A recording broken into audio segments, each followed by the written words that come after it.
परमेश्वर कहा करते थे कि वेद हमारा भेद है, मैं ना वेदन के माही, और जौन वेद से मैं मिलूं ये वेद जानते नहीं। पुण्यात्माओं 5 वेद हैं। 5वां वेद इस काल भगवान ने छुपा दिया, खत्म कर दिया, हमारे तक आने नहीं दिया, ना ब्रह्मा तक, ना विष्णु जी तक, ना शिव जी तक। इसने ये 4 वेद हमारे को दे दिए। ब्रह्मा जी ने इन वेदों को पढ़ा, जैसा इसने इनको समझा उस आधार से विष्णु और शिव जी को भी उसने आगे ये बता दिया। पूरा ब्राह्मण वर्ग ब्रह्मा जी से प्राप्त ज्ञान पर ही पूरा ये ऋषि जन उसी ज्ञान पर आश्रित रहे। अपनात्मा एक ही संकेत से आपको ब्रह्मा, विष्णु और महेश, क्योंकि ब्रह्मा जी से ज्ञान ग्रहण है सभी ऋषियों ने, और विष्णु जी को और शिव जी को ब्रह्मा जी से। तो जो ब्रह्मा जी को कैसा ज्ञान था उसकी एक झलक आपको दिखाते हैं। और समझदार को संकेत ही बहुत होता है। सौदागर जो होते हैं, मंडी में जाते हैं लाला लोग, किसी कनक का सौदा करते हैं 1000 बोरियों का, वो क्या करते हैं कि 2-4 बोरियों में परखी मारते हैं। परखी होती है लोहे की, एक पैनी सी आगे तर, उसमें 50 ग्राम कणक बाहर निकलाती है, ऐसे घुसो देते हैं उस बोरी में और फिर ऐसे निकालते हैं, तो उसमें से वो कणक देख लेते हैं कि इस बोरी में कैसी कणक है, उसको वो परख लेते हैं। उसके आधार से हजारों बोरियों का वो सौदा कर लेते हैं। तो आप जी को अपने सदग्रंथ रूपी इन बोरियों में एक परखी लगाकर देखते हैं, दिखाते हैं। फिर सदग्रंथों में कबीर साहिब जी के और जिन्होंने परमात्मा का सौदा किया, परमात्मा का प्रत्यक्ष उनको साक्षात मिले, उन्होंने भी जो अपने ज्ञान दिया, अपने विचार दिए, उनके विचार आपके समक्ष रखेंगे। अब ये सदग्रंथों को बार बार दिखाना मुझ दास की मजबूरी बन गई। यदि दास ये नहीं दिखाएगा जिन सदग्रंथों को हम सत्य मानते हैं, तो आप इस दास के एक वचन को भी सच्ची नहीं मान सकते और बीच में उठ कर जा सकते हैं। वो पुण्यात्मा जिन्होंने ये ज्ञान सुना नहीं।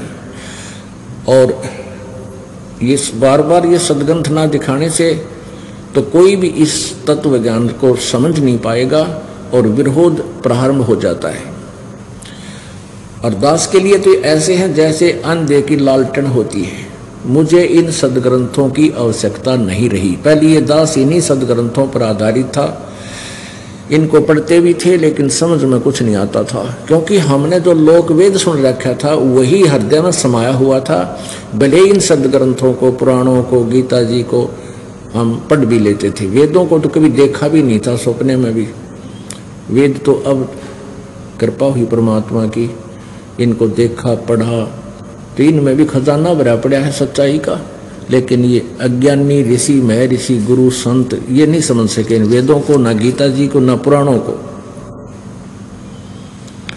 दास के लिए तो ऐसे हैं क्योंकि मुझे अपने परमेश्वर के उस तत्व ज्ञान पर 100% विश्वास है,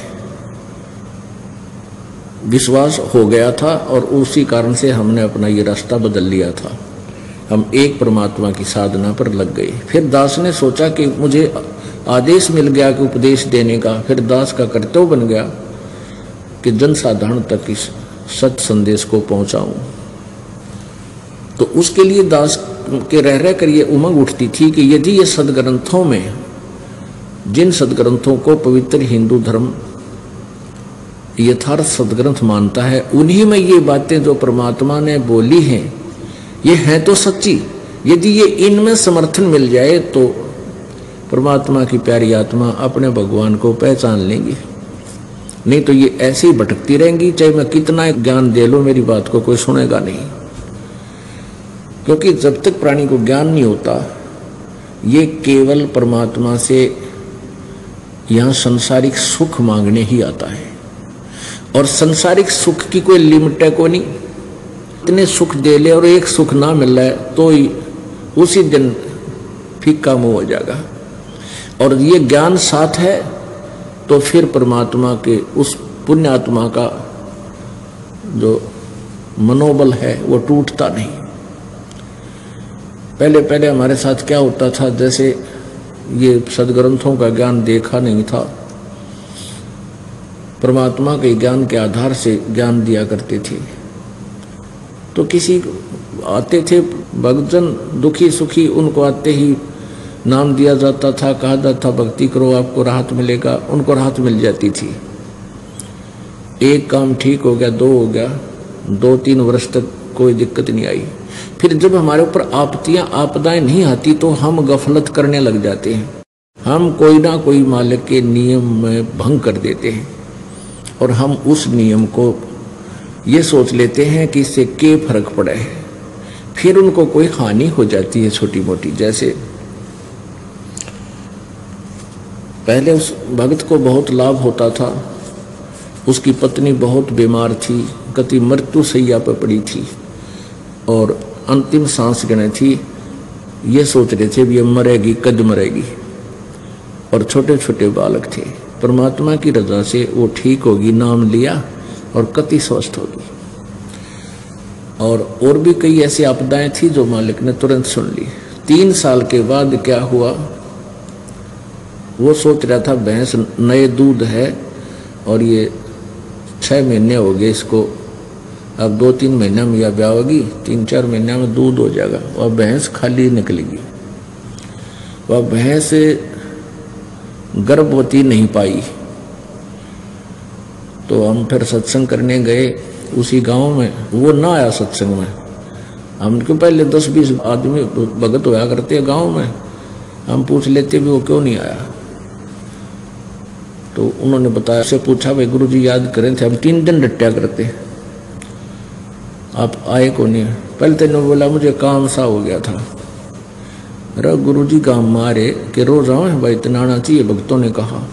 वो आ गया जी लास्ट वाले दिन, भोग लावा थे उस दिन। फिर मैंने पूछा भाई ठीक है, बोला जी के ठीक ठाक से, बस बुरा हाल से। मैं क्या हो गया, बोला भैंस खाली निकटेगी, बस इससे बुरा हाल हो गया कि भैंस खाली निकटेगी। और तेरी पत्नी मरा और ब्रान माटी हो रही थी, वो कितने सुख दिए भगवान ने सारे भूल गया। न वो तो सुख दिए थे भगवान ने, बस क्यों कर भूलू। और मैं भूल रहा तो नालायक, एक छोटी सी बात के ऊपर तो सारा खो दिया काम तने। तो पुण्यात्मा जब ये ज्ञान हो जाएगा, फिर इस तरह की बातें हृदय को विचलित नहीं करती इस प्राणी को। इसलिए सदग्रंथों का ज्ञान आपको यहाँ बुलाकर आपके हृदय में जचाना इस दास के लिए अनिवार्य हो गया। नहीं तो नकली संत आपको फिर भ्रमित कर देंगे और काल के जाल में फंसा देंगे। तो दास के लिए एक सदग्रंथ जो है, मुझे इनकी आवश्यकता नहीं थी, इसलिए आवश्यकता पड़ी। दूसरे ये था कि दास को ये कहना जरूरी पड़ता था कि ब्रह्मा विष्णु महेश नासवान है, इनकी जन्म मृत्यु होती है, ये अविनाशी नहीं, क्योंकि ये सच्चाई थी, भगवान ने बताई थी। अब ये सीधा ऐसे कहूं तो कोई नहीं सुने। दास ने एक बार प्रीतमपुरा दिल्ली में सत्संग किया, 7 दिन का रखा करते, फिर हम खुला समागम करते थे। तो वहां पहले दिन सत्संग के प्रथम दिन ही समय था शाम को 6 से 8 का। तो शाम के समय अच्छा बड़ा पंडाल था, पूरा भर गया श्रोताओं का, क्योंकि हमने वहाँ आसपास ऐड कर रखी थी, पर्चे लगा रखे थे, जो ना पंपलेट वगैरह। तो पढ़कर इसको बहुत श्रद्धालु आए। और दास ने पहले दिन सत्संग यही किया कि पूर्ण परमात्मा कौन है, परमात्मा की क्या परिभाषा है, ब्रह्मा विष्णु महेश की क्या स्थिति है। तो उस समय तक हमारे पास कोई ऐसा प्रमाण नहीं था, जैसे आजकल प्रोजेक्टर है हमारे पास, ये नहीं था। तो दास वैसे वर्बली बताया करता था, किताब दिखा भी देता था कि ये पुस्तक है, ऐसे देखिए देवी भागवत में, और पढ़ कर सुनाता था। लेकिन जब ये सुनाया तो अगले दिन कोई नहीं आया, वो सारे ब्रह्मा विष्णु महेश के पुजारी थे। अब यह समस्या आ गई भी कड़वी कुनीन को क्यों कैसे खिलाऊं समाज को भगवान। फिर कुछ दिनों के बाद परमात्मा ने सद्बुद्धि दी। एक भक्त ने कहा जी हम ऐसा करते हैं, एक प्रोजेक्टर लाते हैं और ये पुस्तक जो कि तुम प्रोजेक्टर पर सामने आवेगी और जिसका कड़वा मुंह होगा कुनीनते वो खांड खा लेगा, वो इसमें देख करके चुप हो जाएगा। तो उन श्रोताओं ने जो दूसरी बार नहीं आए, आस पास सबको ये कह दिया ये तो निंदा करे भाई ब्रह्मा विष्णु महेश की। ये तो सारी जो है ना उल्टी बात कहता है, ब्रह्मा विष्णु महेश को नासवान बताता है। तो आप भी नहीं आए और औरों को भी ना आने दिया, क्योंकि आसपास के क्षेत्र के वो रहने वाले थे। और विरोध और शुरू हो गया। तो दास के पास ये लालटेन रखी है और लालटेन ये प्रोजेक्टर के माध्यम से आपको दिखा देता है, तो विरोध कम हो गया। विरोध कम होने से पुण्यात्मा अब और आने लगी। ये क्रोथा कांड का कारण भी यही था। इन्होंने झूठ बोल दी सिर्फ इसलिए तुम्हारी पोल ना खुल जा, और रामपाल का ये प्रचार बंद हुआ किसी प्रकार जब तुम्हारी जान बचे। इसलिए इन्होंने मुख्यमंत्री जी हरियाणा का सहारा ले लिया, क्योंकि ये भी आर्य समाजी है। और आर्य समाज के आचार्यों ने विरोध किया, आर्य समाज के व्यक्तियों ने विरोध नहीं किया, क्योंकि वो तो हमारे भाई हैं, बहन हैं, रिश्तेदार हैं, मामा फूफी के वो हमारे नाती हैं। और ये जो आचार्य थे जिनकी दुकान बंद हुई थी, जो उन आर्य समाज के लोगों से चंदा इकट्ठा कर करके महर्षि दयानंद के नाम से खा रहे थे, दुकान चला रहे थे, उन्होंने आग लगा दी। ये तो बताई को ना कि सत्यार्थ प्रकाश में जो लिखा है संत बता रहा है वो सही है, उसके विपरीत ये ऐसे हैं, ये आचार्य को हो, न चाहे गुरु को हो, ऋषि को हो, ब्राह्मण को हो, जो वेद ज्ञानहीन है। इन्होंने किसी जनता से कुछ लेना देना नहीं, इनको किसी जनता के उद्धार से, कल्याण से कोई लेना देना नहीं, अपने पेट पोषण तक सीमित है। यदि ये दुष्ट आत्मा जनता के हितैषी होते तो इतनी झूठ नहीं बोलते। मुख्यमंत्री जी को भ्रमित कर दिया, वहाँ ऐसा गंदा काम होता है, सतलोक आश्रम क्रोथा में ऐसा जुल्म होता है, फलाना करते, न्यूना बताई कि तुम्हारी पोल खोल दी उसने। तो ये सारा कारण यही बन गया कि उन दुष्ट आत्माओं ने इस सच्चाई को दबाने के लिए ये कितना घिनौना कर्म कर दिया। हजारों लोग आया करते थे वहाँ पर, आसपास के क्षेत्र में बुराई छूट रही थी, लाखों लोगों ने बीड़ी, शराब, मांस, तम्बाकू कति छोड़ दिया था और उनको लाभ हो रहा था। जिसके पास साइकिल नहीं था और आज वो कारों में चल रहे इस परमात्मा की द्वारा दिए गए अपने कोटे से उस सुख को। तो ये यही कारण था कि हम उस समय तक हमारे पास ये प्रोजेक्टर विधि नहीं थी और हम नहीं समझा सके थे, जनसाधारण तक कम पहुंचा था ये ज्ञान। तो अब इस दास ने उसके बाद क्या किया है कि बहुत ये पुस्तकें बनवा करके करोड़ों की संख्या में पुस्तक समाज में हमारे सेवकों ने फ्री सेवा करके वितरित कर दी है। वो 30-40 रुपए में हमें पड़ती है, हम उसको केवल 10 रुपए में देते हैं, ताकि रुपए इसलिए 10 लेते हैं कि कोई वैसे देंगे तो किताब गिर देगा ठाकर रास्ते में, और 10 रुपये खर्चेगा तो वो भी पड़ेगा और साथ में परिवार भी पड़ेगा, और उसका परिणाम बहुत अच्छा निकल रहा है। तो यही कारण था कि ये विरोध बढ़ता चला जाता था। अब नहीं रहा। क्यों नहीं रहा? क्योंकि सच्चाई हमने सामने रख दी। अब ये ब्रह्मा विष्णु महेश जी के बारे में ये शब्द बोलना जो दास आज बोल रहा है और ये सभी पवित्र हिंदू समाज सुन रहा है, ये कोई नहीं सुनता, यहाँ पर तुरंत चले जाते उठकर। लेकिन अब ये सच्चाई से परिचित हैं कि इन्हीं की स्टोरी में लिखा हुआ है, इनकी कहानी में लिखा है, इनकी जीवनी में लिखा है, फिर झूठी क्यों होगी? ये झूठ कहाँ से होगी? तो आज बुद्धिमान समाज है, संकेत को समझ जाता है। और दास तो कति एक ए से लेकर जेड तक 20-20 बार समझाता है, दिखाता है। तो बच्चे से लेकर बूढ़े तक ये उंगलियां पर रटा गया कि कौन भगवान है, किसकी कितनी शक्ति है। हम ये नहीं कहते ब्रह्मा विष्णु महेश रिजेक्टेड है, नहीं, जितनी इनकी क्षमता है उतनी इनमें पावर अवश्य है, लेकिन ये पूर्ण मोक्षदायक नहीं है। तो एक बुढ़ा लालटेन ले जाता, अंधा वृद्ध व्यक्ति लालटेन लिए हुए रात्रि के समय लालटेन जलाकर और रास्ते जा रहा था। आगे से कुछ बच्चे आ रहे थे उछल कूद करते हुए। उस वृद्ध व्यक्ति ने, अंधे ने आवाज लगाई, बेटा ध्यान से आना, मैं अंधा हूं, देखना कहीं मेरे में टक्कर ना मार दो, मैं अंधा हूं। वो बच्चे निकट आए, उन्होंने ध्यान से देखा कि एक वृद्ध व्यक्ति लालटेन लिए हुए आ रहा है और कह रहा मैं अंधा हूं। तो उन बच्चों ने सोचा अंधा और लालटेन ले रहा, ये कैसे हो सकता है?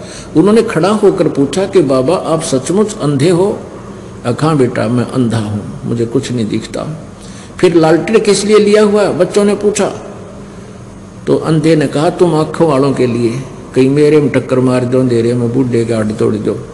तो ये लालटेन आपके लिए है, मेरे लिए नहीं। तो ये एक सदग्रंथ एक लालटेन है, दास ने आपके लिए रखी, आंखों वालों के लिए। दास को कोई आवश्यकता नहीं इसकी, कहीं मेरे साथ संघर्ष ना बढ़ा दो और जो है ना आप भी वंचित रह जाओ भक्ति मार्ग से। उस अंधे आड़ी लालटेन आपके सामने लगा देता हूँ। बुद्धिमान व्यक्ति पढ़कर शांत हो जाता है और घर जाकर फिर पढ़ता है, क्योंकि यहाँ दिखाए हुए पे यकीन ना होता। एक बार ये दास नासिक में सत्संग कर रहा था 5 दिन का। तो पहले दिन शाम के समय, रात्रि के समय कुछ श्रद्धालु आए और 2 बूढ़े बूढ़े बैठे पीछे से, और प्रोजेक्टर हमारे पास था। तो इस दास ने पहले क्या किया कि ये दिखाई देवी भागवत, अंदर से ना दिखाया, इसको ऊपर से दिखा दिया ऐसे। ये देवी भागवत गीता प्रेस गुरुपुर से प्रकाशित, इसके अंदर चला गया मैं सीधा, और वहां फिर दिखाया ब्रह्मा विष्णु महेश नासवान है, ये स्वयं कहते हैं। तो बुढ़े कहते हैं ये संत कोई षड्यंत्रकारी लगता है, इसने ऊपर की जल्द ही अपनी बनवा रखी है। तो हमारा भक्त वहां बैठे थे, जैसे यहाँ से भी गए थे, अभी सुन रहे थे सत्संग, उन्होंने वो खूब सुना। फिर क्या किया दास ने, प्रसंग 2 घंटे में 1-2 बार प्रसंग आ ही जाता है इनका, जो प्रकरण ये चल रहा था। तो दास ने फिर दोबारा यही दिखाई देवी भागवत, और अंदर से भी दिखाई ये कहाँ से छपी है, इसका अनुवादक संपादक कौन है। तो उन्होंने ध्यान से देखा, अक भाई ये तो है तो गीता प्रेस पुरुष से दिक्कत ठीक है यार, हम अपने घर में जाकर देखेंगे। नोट कर लिया उन्होंने, वो 3रा सकंदर फलाना पृष्ठ नोट कर लिए दोनों बुढ़िया ने।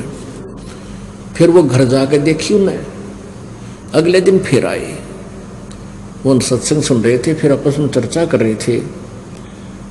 तो उन्होंने कहा भाई बात तो सारी सच्ची लिखी, हमारी तो आंख फूट रही थी, हम रोज पढ़ा करते, हमने कद देना हम नहीं पकड़ पाए इस बात को, और यह तो कति सत्य लिखा। पर बेरा नहीं, पुराने रंग में हम इतने रंगे गए, आख्या देख भी कभी ना दस दिख ब्रह्मा विष्णु में नासवान होंगे, क्योंकि वह झूठ घनी बार सुन रहा, आखिर वह सच्ची प्रतीत होगी हृदय, उसका ये कारण था। फिर वो कहते हैं भाई बुढ़ी बनगी मारी गेल जाता है, अब यह भक्ति ब्रह्मा विष्णु में इसकी कर नहीं सकते हैं, और या इसको हम सच्ची भी नहीं मान रहे, तो इस संत बताओगा इसका क्या भरोसा। हमने 40 साल 50 साल खो दिए ये औरों की दंत कथा सुनते सुनते संतों की, इसकी बात पे विश्वास किए करा, यू पहली बार मिल लिया हमने बता। अब हम ना वो भक्ति जोगे रहे और इसकी न स्वीकार क्यों कर करा, यू तो संत सा भी ना दिखता, साधारण साधु दिखे। हम संत किसने मानना, जिसने जटा बुढ़ा रखी हो, को घोटम घोट कति मुंड मुंडा रखा हो, लाल कपड़े पहन रखे हो, तो हम या दोने दाना पर तपता हो कि तब डोले ढोरिया हो, तो हमारी बुद्धि उस तरह सेट हो रही है कि ऐसा हो से संत तय। अरे संत तो भक्ति से और ज्ञान से होता है। ये ऊपर ले और आडंबर ने किसे पहन लो, चाहे कैसे कपड़े पहन लो, तो वस्तु अंदर इस शरीर में कमाई बनती है। तो इस काल भगवान ने बहुत ज्यादा अड़ंगा अड़ा रखा है, और इस सारे मैल को हटाना पूरे मानव समाज के हृदय से बहुत ही कठिन कार्य है, लेकिन अब ये सुलभ होगा क्योंकि परमात्मा की शक्ति साथ है और सभी परमात्मा के बच्चे हैं और सभी को भगवान की चाह है। सभी 2 नंबर के काम करके थक लिए छक लिए, वो धनी नहीं हो सके, दूने दुखी हो रहे हैं। और परमात्मा आपको माया भी देगा, लेकिन ऐसी देगा जो आपको नुकसान ना करे, आपके काम भी सारेगा, आपको शांति भी देगा, आपके दुखों का निवारण भी करेगा और आपको मोक्ष भी देगा। तो ब्रह्मा विष्णु महेश के विषय में हमने जो दंत कथा सुनी हुई थी, परमात्मा ने 600 वर्ष पहले यही बताया था कि ब्रह्मा विष्णु महेश नासवान है, इनकी माता दुर्गा है, पिता इनका ज्योति निरंजन काल है, और इनका जन्म मृत्यु होता है। रजगुण ब्रह्मा है, सतगुण विष्णु, तमगुण शिव जी। और आज वही सदग्रंथों में मिला हमारे को। देखिएगा श्रीमद देवी भागवत,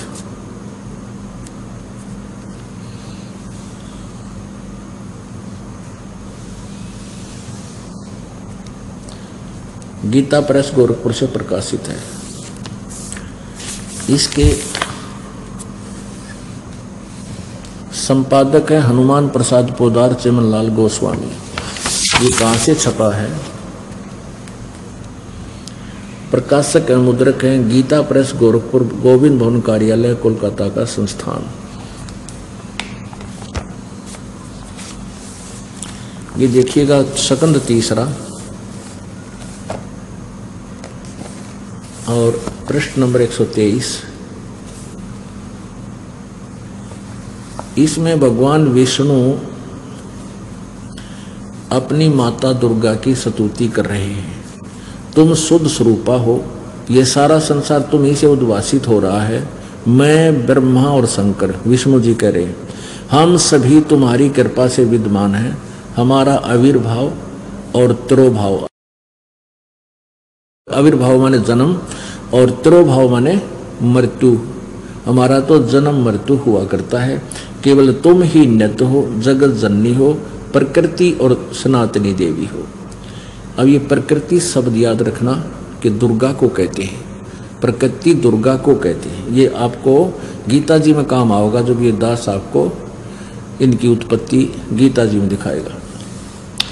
भगवान शंकर बोले, देवी यदि महाभाग विष्णु तुम्हीं से प्रकट हुए हैं तो उनके बाद उत्पन्न होने वाले ब्रह्मा भी तुम्हारे बालक हुए।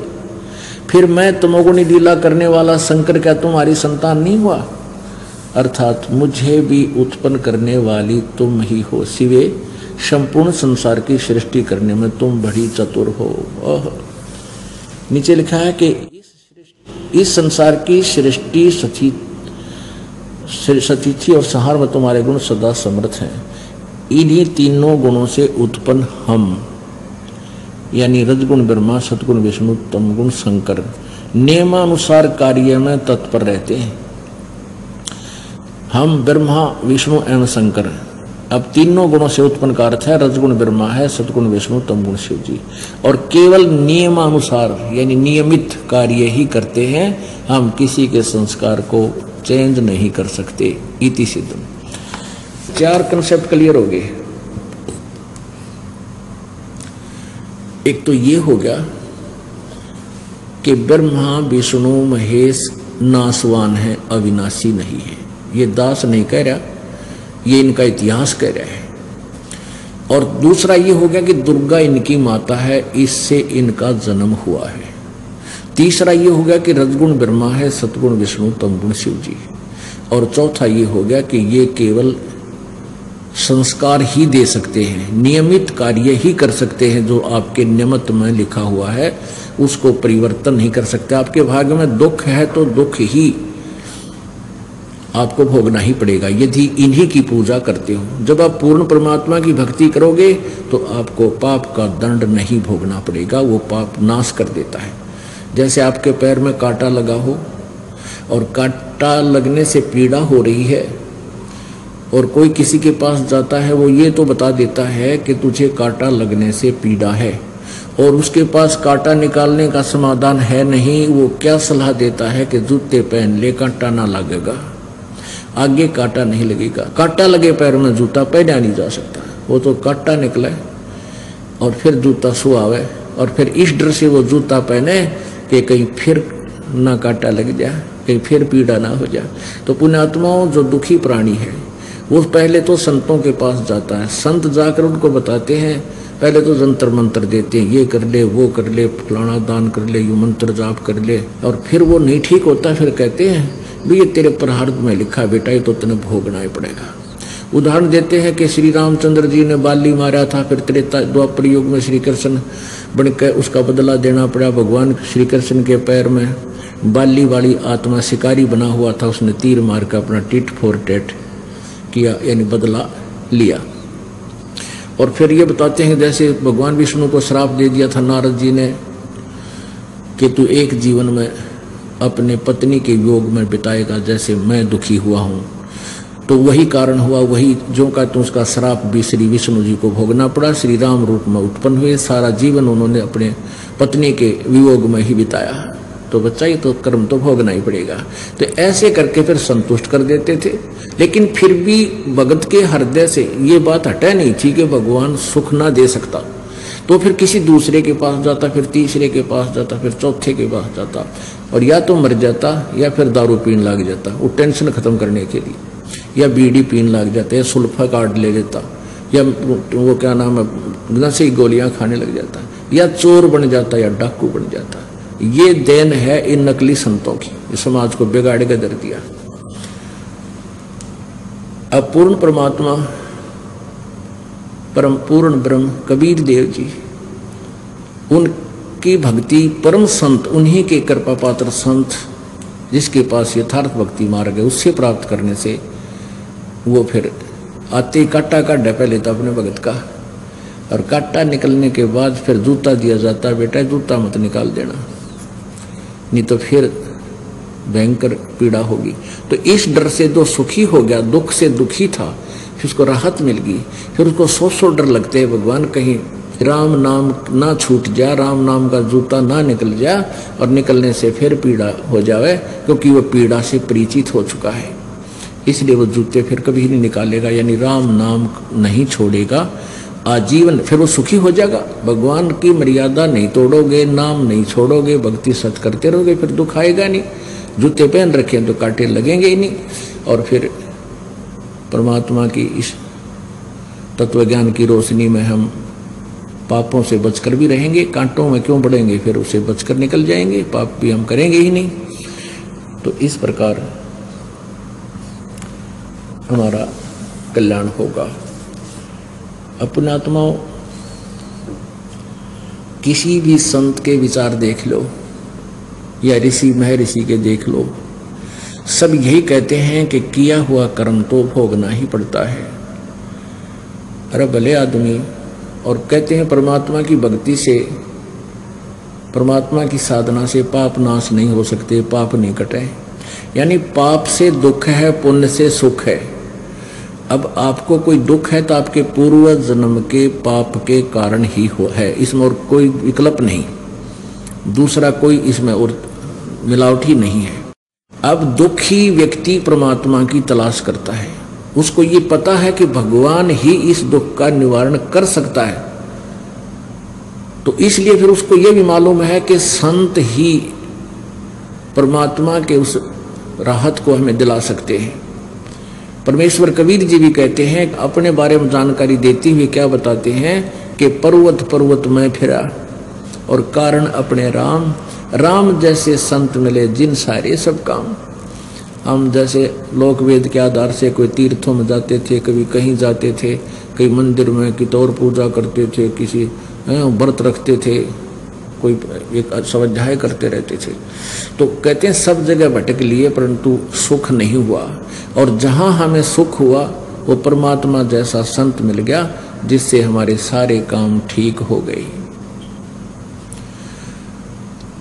तो पुण्यात्माओं, जिस प्राणी का जब तक पुण्य चलता है तो सुखी है, उसकी अच्छी संतान भी है, ठीक उनकी व्यवस्था है, नौकरी या व्यवसाय का उनका खूब बढ़िया जुगाड़ है, तो समझो उसके पुण्य चल रहे हैं। तो उसमें फिर वो जो साधना भी करता है, क्योंकि कोई प्राणी शायद ही कोई होगा 1% विश्व में जो परमात्मा को नहीं मानता होगा, वो तो मूढ़ इंसान होता जो भगवान से दूर है, अपरिचित है। अन्यथा तो कोई कितना ही बड़ा सेठ है, कितना ही बड़ा अधिकारी कर्मचारी या राजपद पर प्राप्त है, वो अवश्य मालिक परमात्मा को मानता है। और जो साधना वो परंपरागत पहले करता हुआ आ रहा है, उसी को करते करते वो मंत्री बन गया है, और वो मंत्री उन्हीं पूजाओं को कर रहा है जो पहले करता था। तो ये सोच रहा है कि मुझे जो अब ये पद मिला है ये इसी से मिला है जो मैं साधना भगवान की करता हूँ। और फिर वो उन्हीं साधनाओं को करते करते वो मंत्री ना रहता, और घर में नरे दुख हो जाते हैं, और बैठा एकला माखी मारे घर बैठ कर, कोई उसने पूछता भी कोई ना, फिर कित गई वह पूजा उसकी, क्योंकि उसकी जो पूर्व जन्म के जो संस्कार थे वह बैटरी डिस्चार्ज होगी, और आगे चार्जर ठीक लग्या को नहीं, वो लोक वेद के आधार से साधना करता था। वो मनमाना आचरण था जो वेदों और गीता में नहीं लिखा हुआ। तो इसलिए वो जब तक पुण्य चले तो इतने सुखी नजर आए, फिर पाप आए, ओहो, फिर विरानवाटी हुई। अपने आत्माओं, जब पुण्यों का दौर समाप्त हो जाएगा, पाप का शुरू होगा, फिर एक से एक आपत्ति रोज आवेंगी इसके ऊपर, क्योंकि उसने प्रोटेक्शन नहीं कर रखा, कोई बचाव ऐसा नहीं किया, कोई संत की तलाश नहीं की। और परमात्मा कहते हैं दुख में सुमन सब करें और सुख में करे ना कोई, और जय सुख में सुमन कर ले फिर दुख क्यों होवे। सुख में सुमन किया नहीं फिर दुख में करते याद, कह कबीरता दास की फिर कौन सुने फरियाद। अपने आत्मा जब तक सुखी है तो अपनी उन्हीं साधनाओं को करते हैं, और हम बताते हैं ऐसा कर लो, वो कति नहीं मानते। जो कह यही ठीक है, ठीक लग रहे, हमारा मौज हो रही है, हमने क्या जरूरत है दूसरी भक्ति करने की। अब वो बालक हैं, उनको समझावा कैसे, समझा में आवे या तो सत्संग सुने या हमारे द्वारा लिखी पुस्तक को पढ़े हैं तो ज्ञान हो। इतना समय जीव के पास नहीं, क्योंकि वो काल और माया से बहुत भ्रमित हो चुका है। अपने आत्मा परमात्मा की साधना से, उसके यथार्थ मंत्र से हमें लाभ होगा, सत साधना से।